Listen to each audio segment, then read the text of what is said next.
This is Jordan Edwards, and this is the Business Jiu-Jitsu Podcast. Dan Silvert. Jordan Edwards, how are you? I'm very good. Thank you for coming on the podcast. Thanks for having me. Yeah, we have a lot in common. Such as? Lacrosse, golf, jujitsu, real estate.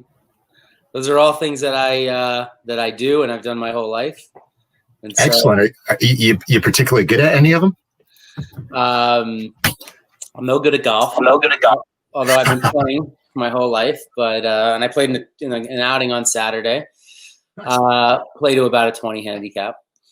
I played lacrosse my whole entire life into college. I played 2 years of club ball.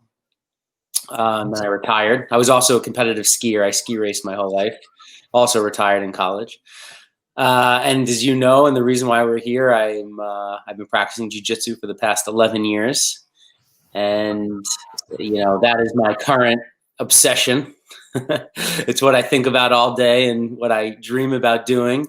And even when I'm at work, I still try to apply all of my jiu-jitsu to my real estate and my fashion business and everything else I do in life.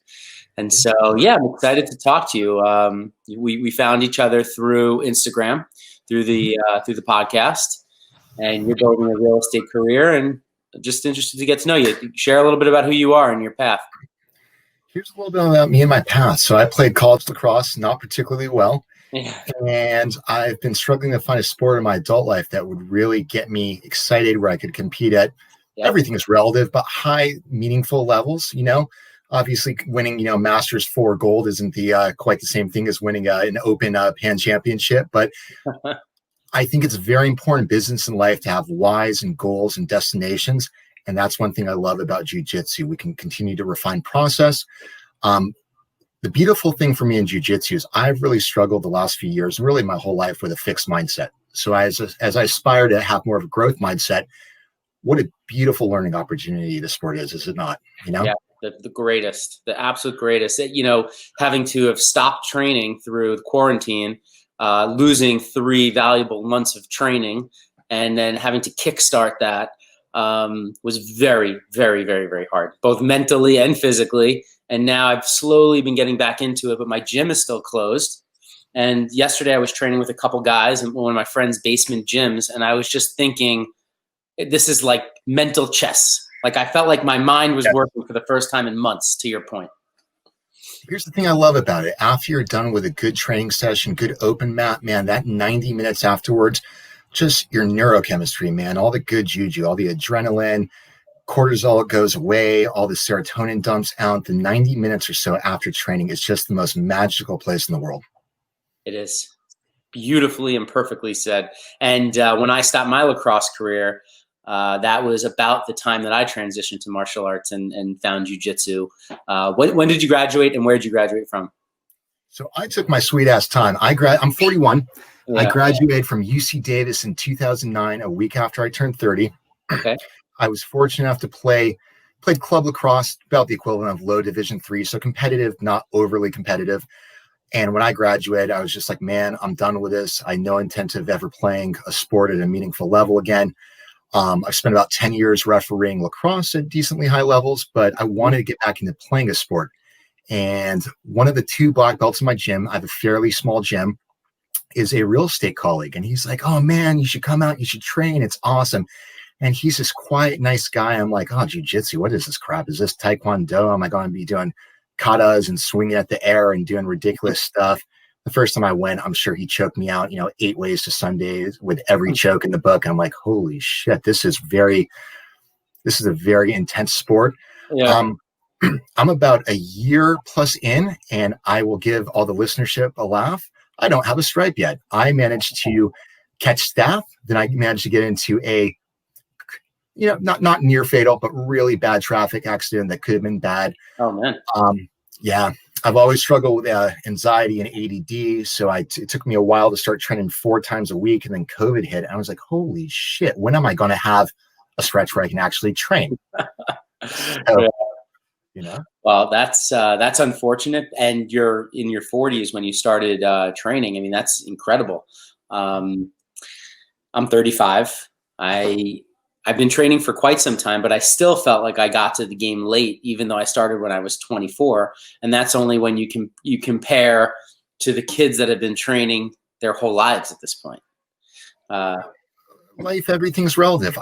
We got 16, 18, 20-year-old killers in my gym. Yeah. We got 55-year-old hobbyists, and we have everything in between. And the beautiful thing about jiu-jitsu is it's a sport for everybody. Whatever the hell you want to make of it, that's what it is. Yeah. When did you start your real estate career? I started in 2015. I chose it over a career as a master's or doctoral level psychologist or psychotherapist. I jokingly told my friends I'm going to be more of a psychologist doing real estate than I would be doing psychology. Yeah. And sure as heck, it's play a lot of psychologists in my business. Yeah. And you're in the Oakland area. Is that where you live also, or that's where your business is? I live in Oakland, Berkeley, which is pretty close to San Francisco. Great place to practice, high price points, takes a interesting business. The barrier to entry is a $300 professional degree and an 8th grade education, but the good realtors, they are growth mindset, process refinement. They work very, very hard to build the skill set. I'm gonna, while you're talking about that, I just pulled up some of your listings over here. You've sold some beautiful homes. These are some real, look at this one over here, this red house on Alderwood. I mean, this is no joke. These are beautiful $1 million homes. That takes a lot of skill. You know, how did you get to that point in your career? Assuming I can swear and that's not a problem. I effed up a lot. One thing I've learned from jiu-jitsu, the development of the growth mindset's been great. So I'm about 5 years deep in real estate. It's starting to go pretty well. Pardon me. But there's moments where it's a struggle. You know, there's been moments where I have 6 homes in contract at once and they've all closed, and any realtor would be very happy with that. But then I neglect my funnel. I neglect my process. I don't work my pipeline. And next thing you know, I don't sell a home for 4 months, and that sucks. So that's one thing I love about jiu-jitsu. You have to be constantly refining your game. If you're scared of failure, you're not going to do well at jiu-jitsu. I would say a big improvement for me is when I started real estate, to me, I'm kind of an analytical nerdy type, and everything was a big choose your own adventure binary tree. Like I thought I had to have all the answers locked in place. And then, you know, you go through that binary tree and you realize, shit, I don't have all the answers. I need to figure things out. So jiu-jitsu's really solidified that growth mindset for me of, I don't know. Let me ask you a question. And a similar thing between real estate and jiu-jitsu is that there's a huge rate of failure / burnout. It's the reason why people in gyms don't pay white belts often. They don't pay them much attention. You have to show the skin in the game and I care. I'm here 3, 4, 5 times a week. I ask good questions. I care about you being engaged with me. So jiu-jitsu has been absolutely fantastic and carry over to real estate in terms of figuring out who I want to mentor me, how I ask the right questions, and how I show that skin in the game to have them see they'll stick around and that I care, and that I have the potential to do well with this. You know? Well, you know, to that point, I love white belts. I mean, right now I have my 4th stripe on my purple belt. Right before this all went down, was training every single day for years, incredibly consistent, working towards, you know, this elusive and magical black belt, even though I feel like I just enjoy every day. Like I'm not hunting for belts or stripes for a long time. But white belts are the funnel. You know, having white belts, that we would have no one to train with once you get into the upper belts. If you don't have that big of an academy, you find people, they get the blue belt and they disappear. You know, the blue belt blues, they call those. So for you, the theme that I was thinking of today that we kind of had discussed a few months ago or weeks ago was, you know, being a beginner, having a beginner's mind, shoshin, this concept in Japanese in the martial arts, where you always want to have a beginner's mind and always have a white belt mentality. And I don't know if you watched the UFC fight on Saturday night between Israel Adesanya and Costa, or whatever. What's his name? Well, he lost. Adesanya won, but at their stare down, this I saw that Brazilian guy, I think his name is Paulo Costa. I think he was wearing his black belt, and in his pocket he takes out a white belt and throws it in Adesanya's face. And at the time, I was like, "Oh man, this is pretty intense," and that's quite a statement. And after Adesanya won in the second round decisively, he came out in the after press conference and he said, I always am going to have a white belt mentality. He goes, I happen to be a blue belt under Andre Galvao, but I am so happy to be a white belt and have that mentality. And this is a guy that was his 100th professional fight that he won, whether it was kickboxing or in the UFC. And so I'm fascinated by this mentality because, as you're probably learning, being a jiu-jitsu white belt, but knowing from your other successes in lacrosse and golf and real estate, it's good to try to do new things. It's good to always try to seek being a beginner. So just if you could talk about your journey, like even like your first day, what's it like being a white belt right now and like probably getting a lot of humiliation? Real quick, did Adesanya, did he win with strikes or with a sub? How do you win? Only with just beautiful technical striking. There was really no grappling exchanges to speak of. I saw that exchange with Dana White on Instagram. I'm like, Adesanya is going to kick the shit out of him. And I looked up his history. So Adesanya is a dude who's really into anime, grew up kind of a nerdy kid, yes, real process refiner. And I don't know enough about MMA or UFC to say he was going to win, but I'm like, man, I like his chances after seeing to get not humiliated, but to do what Costa did. I thought Adesanya was going to really pack it in and look to hurt him. And it sounds like he did. He did. So here's my jiu-jitsu journey. So my friend Daniel Ripper, who's a black belt, gets me in the gym. And my first couple of months, I'd show up once or twice a week. I was nervous. There was times where I would sit in the parking lot, just turn around and go home. It was scary as hell. There's still days where I'm like, shit, man, I don't want to go to jiu-jitsu. I power through it a lot easier now. But I think that's a great thing about jiu-jitsu in life. The more you show up, the more you permit yourself to fail, as long as you keep on trying, the duration thereof becomes less every time. Like now when I'm like, I don't want to go to jiu-jitsu, I'm a little bit more like, that's silly. I get over it really quickly. And I'm starting to view going to jiu-jitsu as a privilege and an honor. At first, when you go, I'm a 6'1", 200-pound man who gets my ass kicked by 140-pound women, high school kids. And that's still, frankly, that still happens. You know, I base better. I survive better. I sometimes take a dominant position. I have my sub game ain't that great yet, but you get to a point of coming out and refining process and failing enough times where you get comfortable. You let go of the ego. Let's talk about this for a minute. I'm a big proponent of stoicism. You love Ryan Holiday, obstacles the way / path. And just to let go of that ego and just be like, you know what? I am terrible and that's okay. My goodness, it's improved my resiliency and my capacity of my real estate business so much. Yeah. You know? Well, you take, in the real estate business, it is, as my dad would say, never get into a deal unless you expect to get kicked in the nuts at least 3 times. So you always think of deals. Yeah, my dad's been around a long time and he's done a lot of deals. And in my, I've been working now for 12, going on my 13th year in business, and since I graduated from college, and that happens. I've never done an easy deal. I've never done the deal that it's just like, it comes into my life and, we closed easy, or there was no problem with the bank, or a tenant didn't want to leave, or there's just always something. Even to the 11th hour, deals are being ripped away from us that we thought were done. And so jujitsu, as you said, is the ultimate tool of, I go back every single night. And it's just the constant evolution of, sometimes I'm doing the embarrassing and sometimes I'm getting embarrassed. Not that I'm actually embarrassed, just the concept of losing.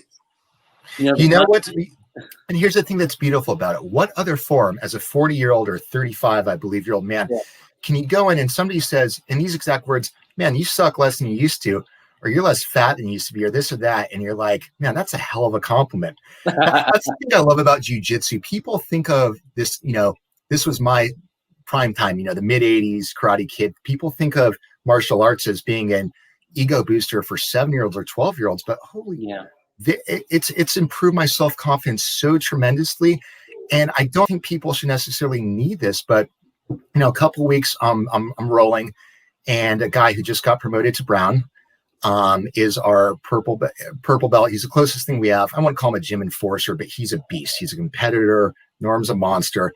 And he's in the corner, and I'm not trying to listen to him, but I somebody tries to pass my guard and I just subconsciously, reflectively just recover guard with something. And I hear him being like, wow, like he learned or he figured something up. And I had this like joyous bubbling up on the inside. I'm trying to focus my role, but it's like, they think I'm good. They really like me. It's like, it's sad. But it really, Jiu-Jitsu teaches you how in life, a lot of times you plateau, you plateau.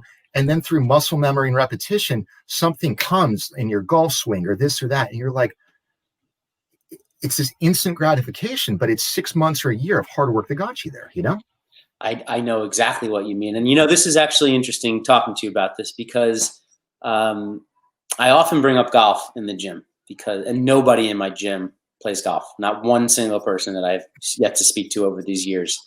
And I'll often try to draw the analogy between golf of sometimes when I try to kill the ball, I mean, you could even whiff sometimes or shank it or hit the ground.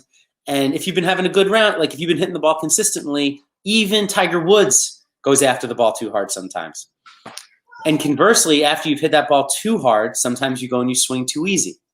And you swing too easy and it's like the swing falls apart. And that happens to me in jiu-jitsu all the time.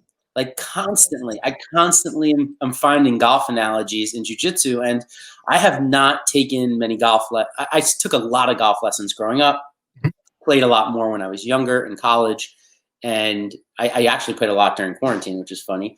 But just practicing jiu-jitsu made me a better golfer. A quick interjection. Have you heard of Tiger Woods' 10 paces rule? No.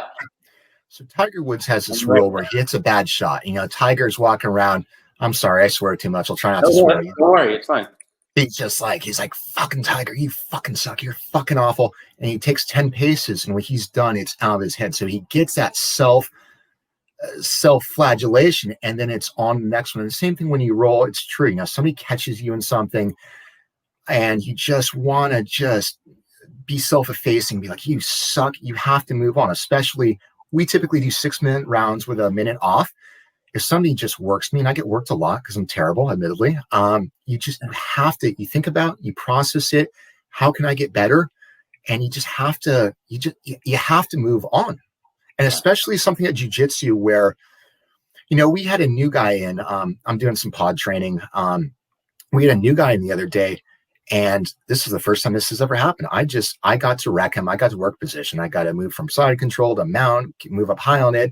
The guy taps out from half acid pressure before I can even work. But it gave me it dawned on me. It's like, as bad as I am, I made this progression where I'm wrecking. Granted, he's the new guy.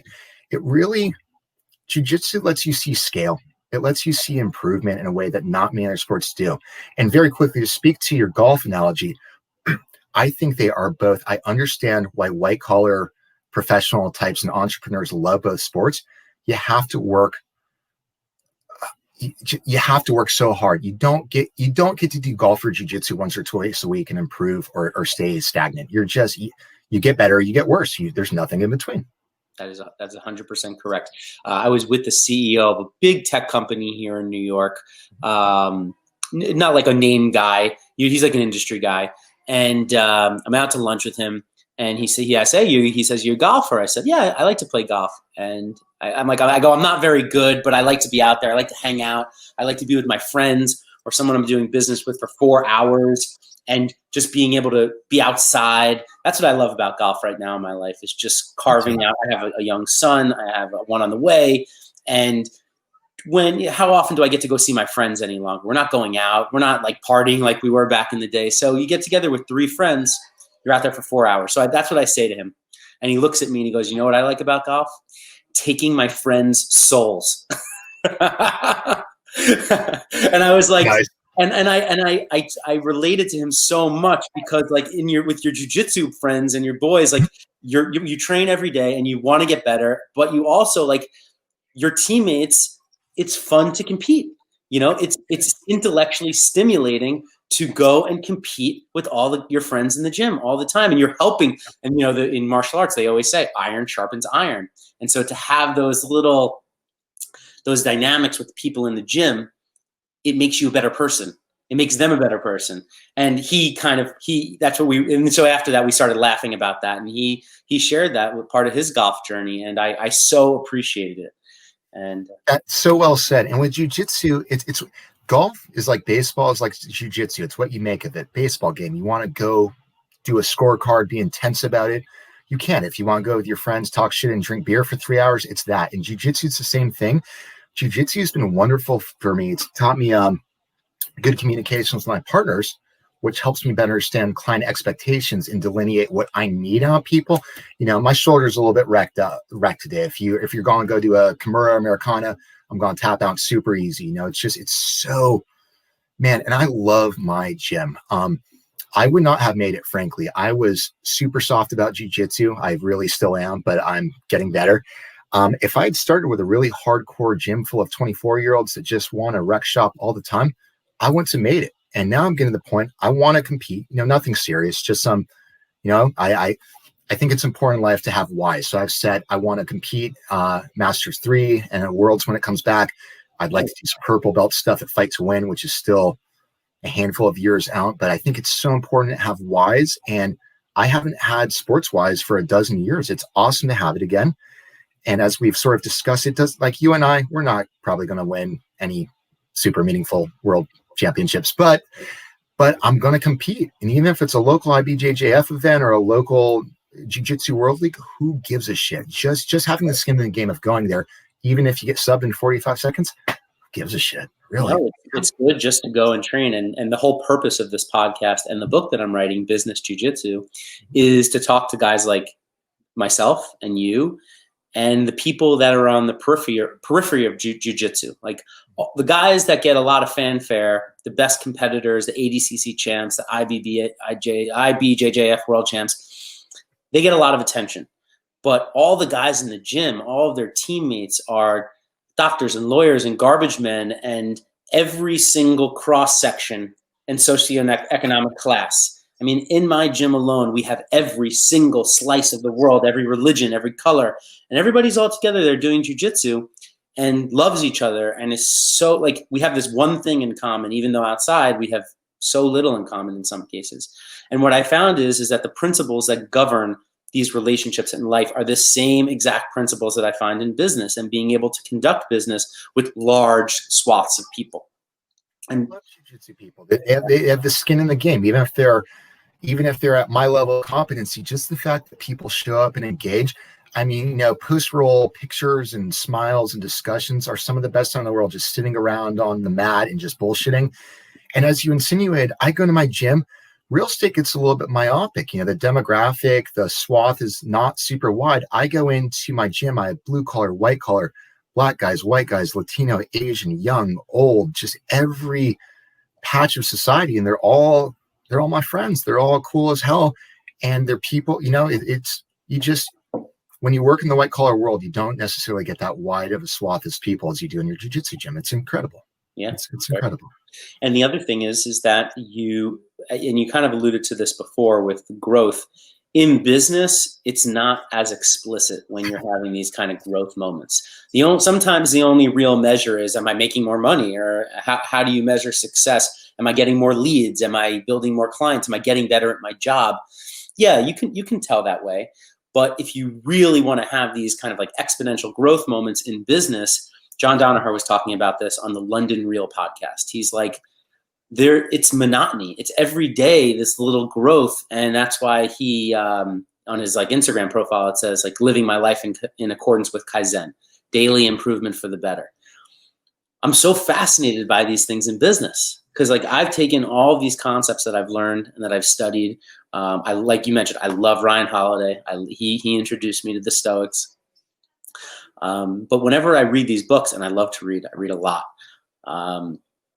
I find this like common thread, this common reverberation throughout all of these people that I admire. They all have something in common, and it's usually something like running or jiu-jitsu or mountain climbing or rock climbing. Like people that are incredibly successful in one part of their life find a way to find meaning in this other part of their life.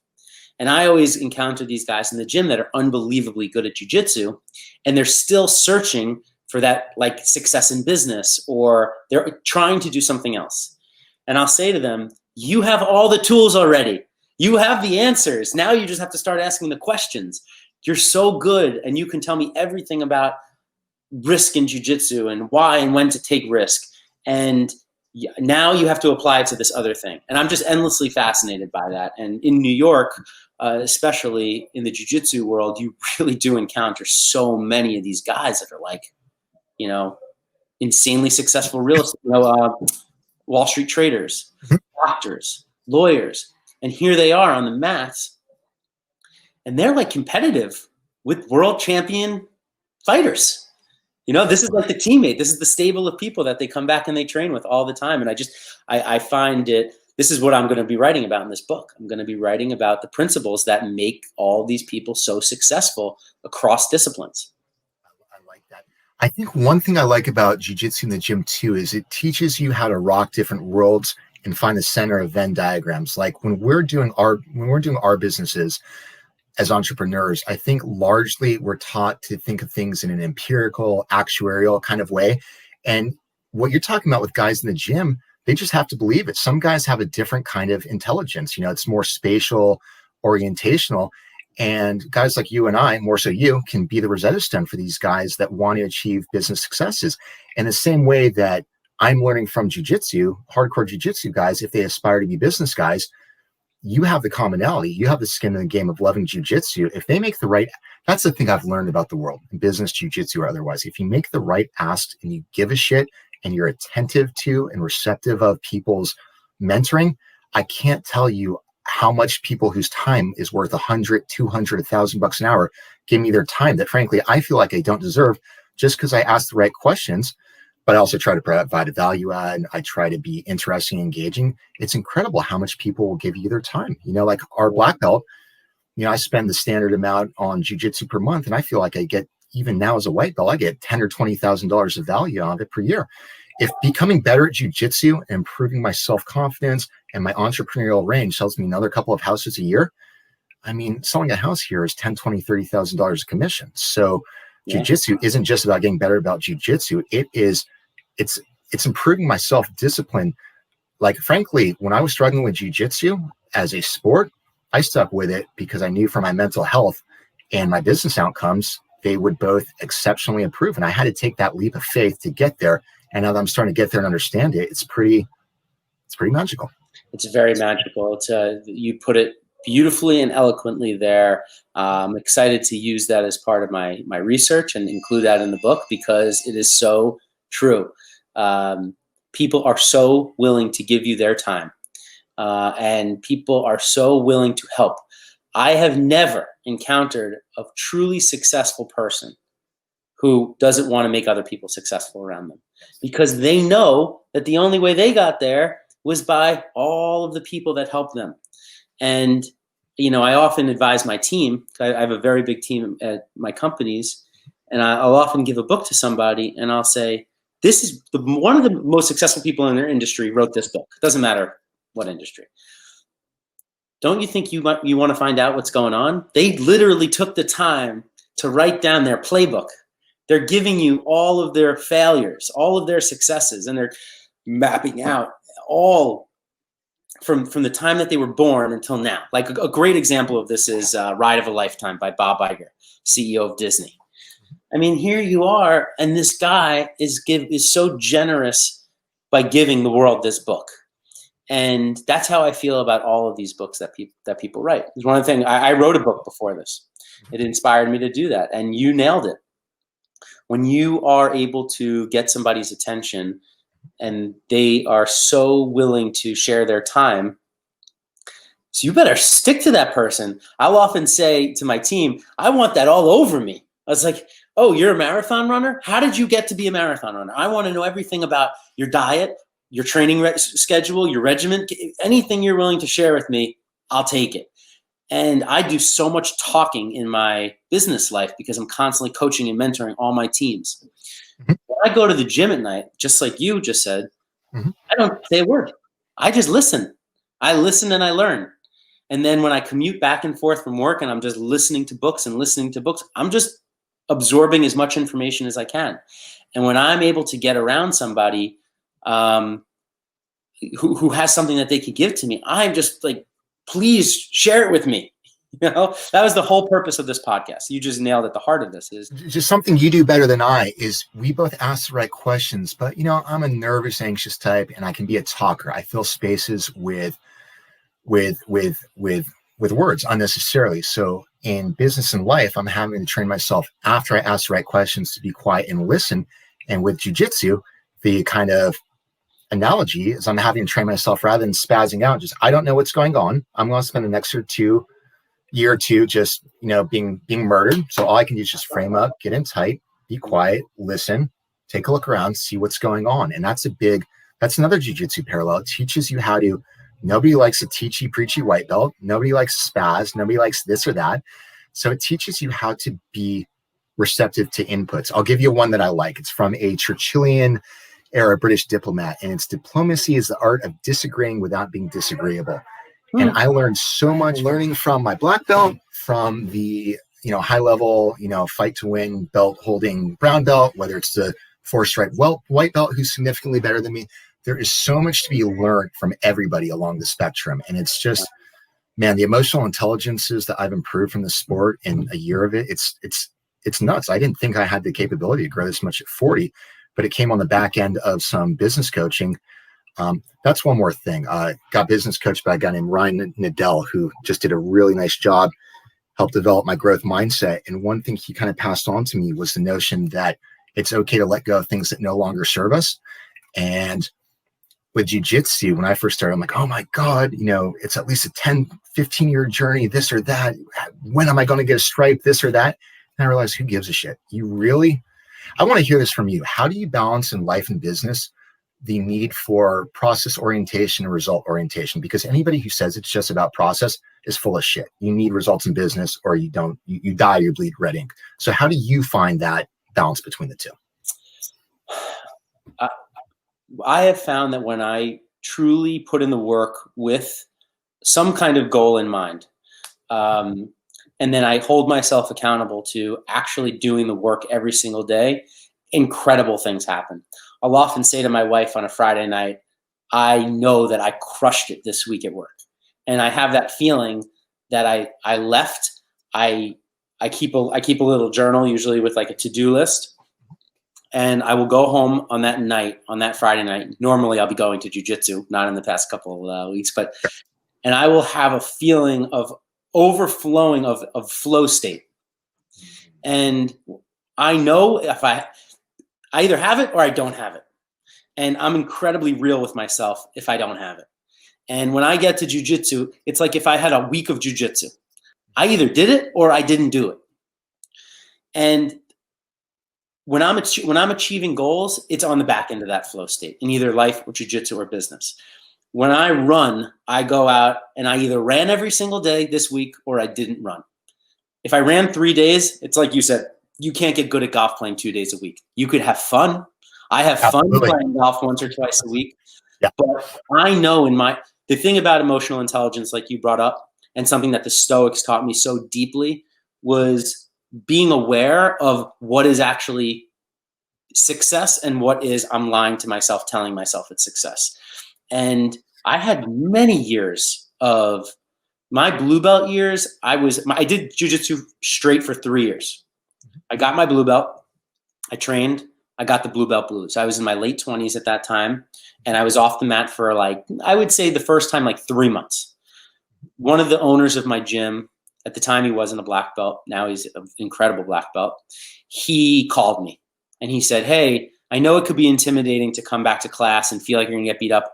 Meet me and I'll train with you one-on-one, not private lessons, just like a friend. And I trained with him 4 or 5 times, and he got me back into the swing before I came back into the class. I was so grateful for that phone call, because what I didn't know at the time, I only knew this years later, my ego was on. I didn't want to get beat up by people that were worse than me when I left. And that happened 2 other times after that. So 3 times in total. I got that was in between my 2nd and 3rd stripes. I got my 4th stripe on my blue belt, and that was it. I never looked back. That was a few years ago now, maybe 4 or 5 years. And Question for you. Why did that guy reach out to you? Why did he have a stakeholder in your outcome? To cut to the chase, why did he give a shit about you, about bringing you back in? First and foremost, he's a great guy. He's a great friend. I think that it's not just because he's one of the owners in the gym. I encounter a lot of owners in a lot of gyms that don't make that phone call. There's a saying in martial arts. It says, when the student is ready, the teacher shall appear.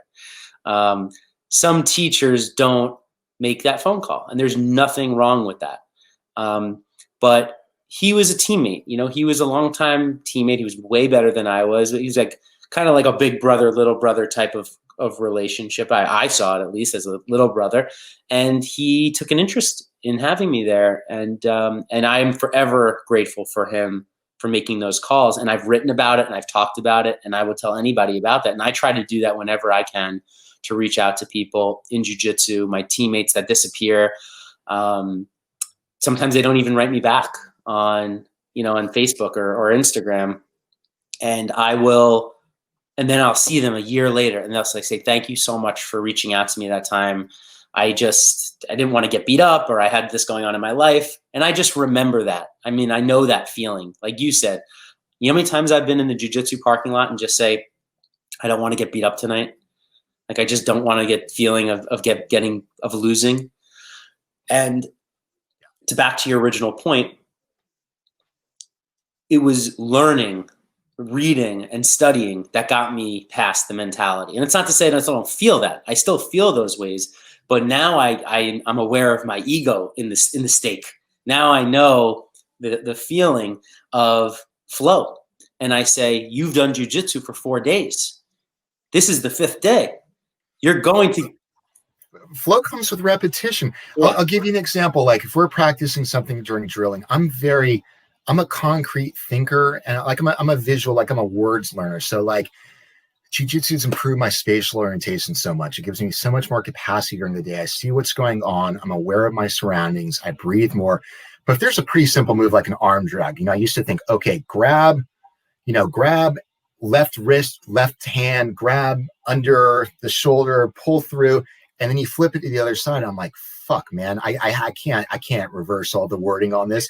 So it's just, man, it's Jiu-Jitsu and flow are such a beautiful thing. And I wonder if there's people who they're just such good learners that comes naturally from. I'm just convinced it's really not. It comes easier to some people than people wired like me, but nobody's, I'm sure a dude like Kyotera, gets a black belt in 3.5 years or whatever, but they're training 82 sessions a week, and they are a profound talent for most of us that are. I'll give you a quick one that I like to think about. So I've learned in business, give me the guy that's I don't think you can be dumb in business and do well, but give me the guy who's reasonably smart, 110, 115 IQ, and works his ass off, isn't fearful of failure, grinds through, asks questions. Give me that over the 150 IQ guy that has no emotional intelligence, isn't willing to rectify or change when things go wrong. Jiu-Jitsu's just taught me it's not the best athlete in the gym. It's not the smartest guy in the gym. It's just the most resilient asshole to an extent. No, you have to. Everything in life is on a balance and scale, and you have to have a little bit of that hubris that says, I'm gonna stick around too. I mean, it's not like you can't be a total pushover. There's the guys in the gym too that never get better. There's guys, you have to be aware of the guy that does stick around, does come every day, and never improves. They don't listen. They don't want to be told. Like you said, they're the white belt that's explaining everything to the higher belts. They don't want to, absorb the information. The cup is too full. There's so many great examples of this, but God bless you. Every single jiu-jitsu gym has the guy that keeps getting passed by. And it's not because he's not showing up. It's because he hasn't emptied his cup to receive the information. That is in stark contrast to the guy that is learning and growing or isn't showing up. There's the two guys on the two opposite ends of the spectrum. And that is one of the things my sensei is very careful to warn us about all the time. He brings that up and says, showing up is not the only antidote. It's not just coming here. You really have to think about ways to get better. My particular, I'm not an incredible athlete. I've never was an incredible athlete. I think the thing that makes me competent at jiu-jitsu is the technical aspect. I'm a technical person. I like techniques. I like thinking about techniques. I like thinking about the little adjustments. In golf, it's like, I'm going to move my grip and I'm going to move my thumb here. So I'm just going to change the position just slightly. I'm going to bring the club back. I'm going to cock my wrist just a little bit differently this time. And the jiu-jitsu is so nuanced in that way that you don't need necessarily to have explosive athleticism. But in my case, the technical part could only get you so far. And one of my coaches a few years ago, and one of the guys that got me introduced in jiu-jitsu, he said, your jiu-jitsu is about as far as it's going to get before you start taking your health and cross training more seriously. So for me, I was showing up to jiu-jitsu all the time, but I needed to add running. I needed to add lifting, not to get muscular, not to get crazy strong. But his advice to me was, your jiu-jitsu needs cross-training also. You can't just come and do more jiu-jitsu. You're not going to get to the level that you want. And that was amazing advice for me to hear. You reach a level of inertia. I showed up for 5 p.m. training the other day, and at 4:15, I realized I hadn't had breakfast, which I normally don't. I hadn't had lunch. So what did I do? I had a muffin, I drank a Bang, and I had a microwavable burrito. And sure enough, even during warm-up rolls, after 2 rolls, I got knee on belly, and I'm just like, guys, I got to boogie out of here today. You have to, it forces you to take care of yourself physically, mentally. You're going to reach a point of inertia where you can't go any further. It's made me really attentive to, I'll be straight with you. I eat better because of it. I smoke less pot. My neurochemistry is better. My attention to how I take care of myself is better. It's been a wonderful thing for me. And whenever I find myself fading out of those good self-care habits, I'm like, Jesus, I got to get back to jiu-jitsu. This is not the day to skip a day. Yeah, absolutely. Well, Dan, before we wrap this up, first and foremost, I just wanted to share your Instagram here for those watching.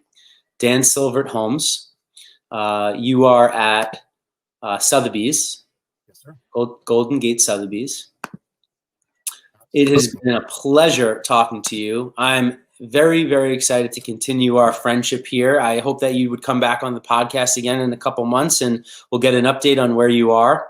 I love talking about the white belt journey. I think it's one of the most important belts, if not the most important belt. In my first book, the first chapter was Just Start, and the importance of just starting. People always have these great ideas. So I really appreciate your perspective. Anything you want to plug or wrap up with before we close this out? I think I'm good for now. I'm glad we discovered each other. I appreciate your inputs, your thoughts. Looking forward to the book, and we'll speak soon. Yeah, you're in good company. I have some really great guests coming up, including yourself. I have one of my friends who's in the FDNY, New York's bravest fire department, and I have one of the biggest personalities in the whole jiu-jitsu and judo world who's going to be on here this week. He 2-time Olympic medalist, Jimmy Pedro, who owns Fuji Mats. So you are in good company this week, my friend. And you've had UFC contenders, you've had Gracies, and now you have a 0-stripe white belt. So I feel like I really rounded everything out for you. It is good. Yeah, we've had some fantastic contributors so far, and some really exciting guests coming up. And you are right at part of that mix and part of this world. And just as important as any other accomplishment is starting the jiu-jitsu journey. So thank you for discussing it with me. Have a great day.